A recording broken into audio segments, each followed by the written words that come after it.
Riyadh കേന്ദ്രമായുള്ള സൗദിയിലെ ഈ വർഷത്തെ നീറ്റ് പരീക്ഷ സമാപിച്ചു. റിയാദ് ഇന്റർനാഷണൽ ഇന്ത്യൻ ബോയ്സ് സ്കൂളിൽ നടന്ന പരീക്ഷയിൽ 553 വിദ്യാർത്ഥികൾ പങ്കെടുത്തു. ഈ വർഷത്തെ നീറ്റ് പരീക്ഷയിൽ പങ്കെടുക്കുന്നതിന് സൗദിയിൽ നിന്ന് ആകെ 566 വിദ്യാർത്ഥികളാണ് രജിസ്റ്റർ ചെയ്തിരുന്നത്. എന്നാൽ 13 പേർ പരീക്ഷയ്ക്ക് ഹാജരായില്ല.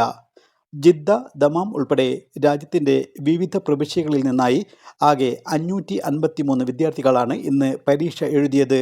പരീക്ഷാർത്ഥികളിൽ പെൺകുട്ടികൾ ആയിരുന്നു ഭൂരിപക്ഷവും. കഴിഞ്ഞ വർഷം 498 കുട്ടികളാണ് ഈ സെൻറ്ററിൽ നിന്ന് പരീക്ഷ എഴുതിയത്.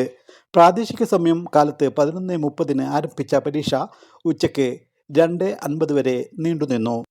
School principal Meera Rahman, central പരീക്ഷാ സൂപ്രണ്ടും Indian embassy second secretary Muhammad Shabeer കേന്ദ്ര നിരീക്ഷകനുമായിരുന്നു.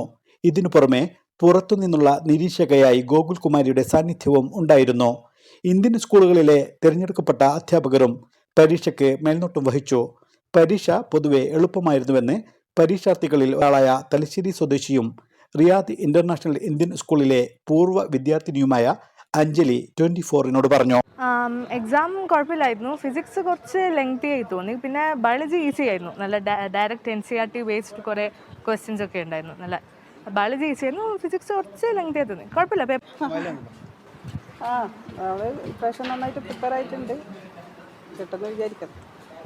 നീറ്റ് പരീക്ഷ നടക്കുന്നതിനാൽ ഇന്നും നാളെയും 8 വരെയുള്ള ക്ലാസുകളിലെ കുട്ടികൾക്ക് അവധി പ്രഖ്യാപിച്ചിരുന്നു. 9 മുതൽ 12 വരെ ക്ലാസുകളിലെ വിദ്യാർത്ഥികൾക്ക് രാവിലെ 7 മുതൽ 1 മണി വരെ ഓൺലൈൻ വഴിയാണ് പഠന സമയം ക്രമീകരിച്ചിരിക്കുന്നത്. ഇസ്മായിൽ പയ്യോളി, 24, റിയാദ്.